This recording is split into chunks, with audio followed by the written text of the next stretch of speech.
Hey guys, welcome back to my channel, and today I'm going to show you how to fix analog drift on your PS4 controller DualShock.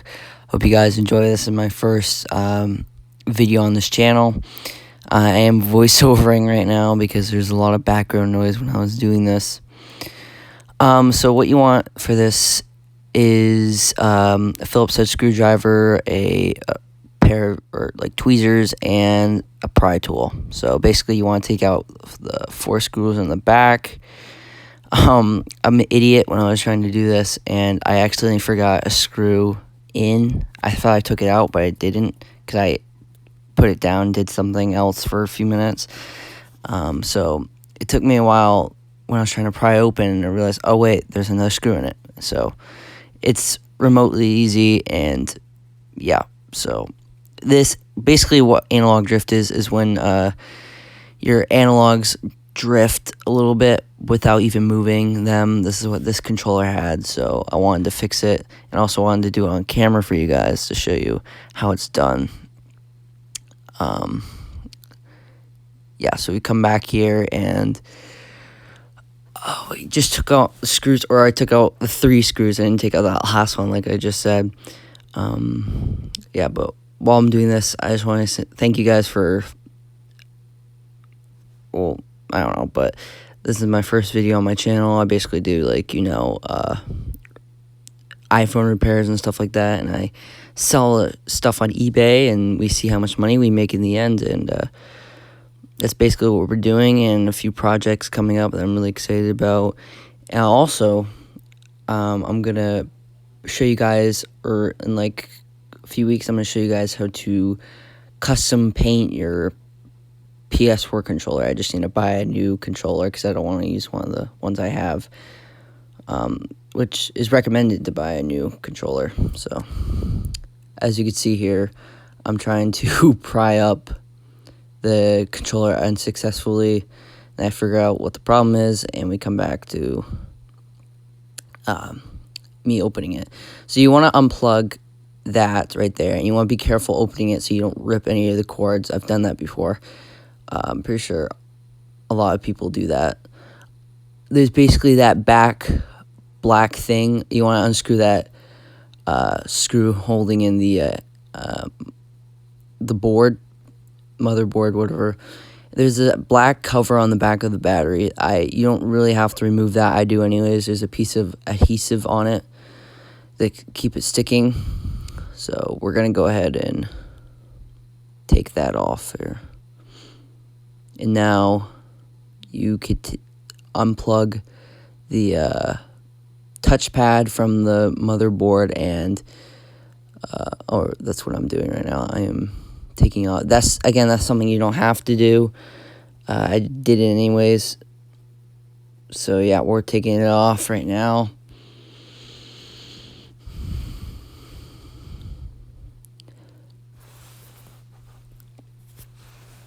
Oh, yeah, also, again, be really careful of the cords and don't rip them. As you can see, I'm trying to take out the innards, as you may say, from the shell. You want to keep the buttons in there, that you don't need to take the buttons out. And basically, this, like a few months back, I unsuccessfully tried to fix analog drift. Basically, what you want to do is once we get to the here, so that you actually want to take or pull away that touchpad. You could take it out pretty easily. It kind of gets a little stuck. Let's zoom in here. So basically, there's a green part. You want to take off the analog stick that's causing the problem. In this case, it was the right one. You want to take out the green things, and you want there's the white things inside of it. Basically, what you want to do is you want to maneuver around a bit and then put it back in. In this case, I did that, and it fixed the problem, because basically it's like pressing down on it, and it's making it your analog stick move. So now we're reinstalling the analog stick here. And what we're basically going to do is just reassemble the controller, which is what is going to happen right here. So basically, you put it back, everything back in. You want to put it back in get the front shell, as you may call it, with all the buttons in it, which we didn't need to take out for this. Even if you do, they're pretty easy to put back in, so don't worry about that. And basically, what we're going to do here is put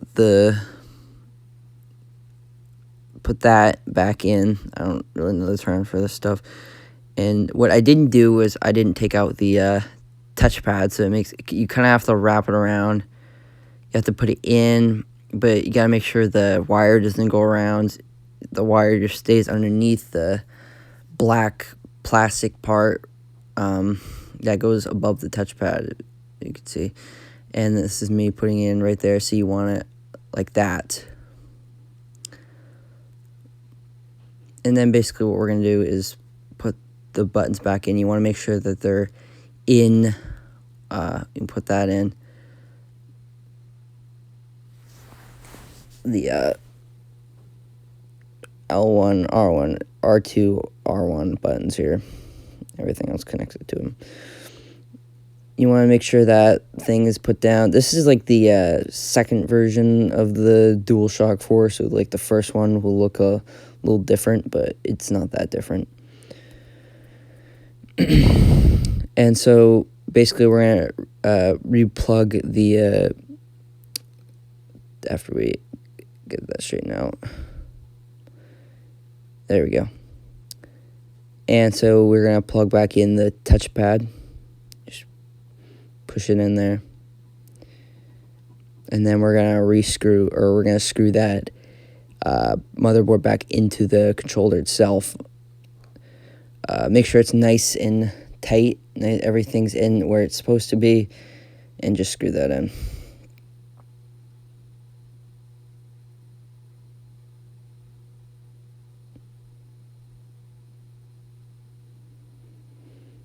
And after that, what we're going to do is, if you took off that black piece, put it back on. I actually put it in the wrong way, which is not a big deal.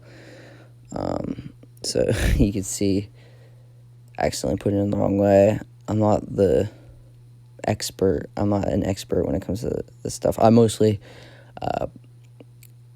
do like iPhone stuff. That's what I do best in. So we're going to put that in, make sure it's lined up with, it should just pop in like that if you line it up with the holes on the motherboard. And then we're going to put the back part on, but I would recommend, I didn't do this, like cleaning out the sides. That's where you could see that there's like dust collected in there. I would take the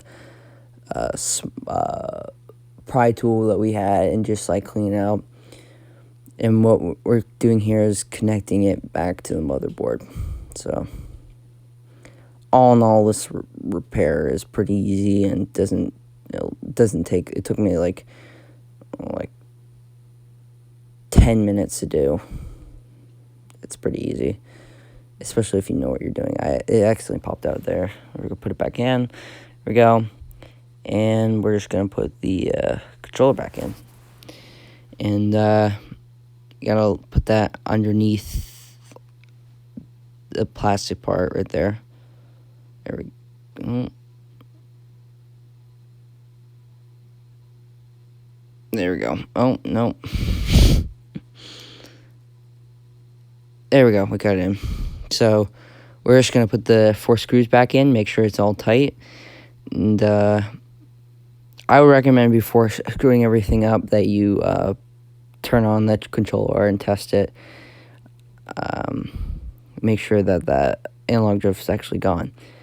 It should be. So hope you guys enjoyed this video, and I'll see you in the next one. I'll do an actual iPhone. See you guys then. Peace out.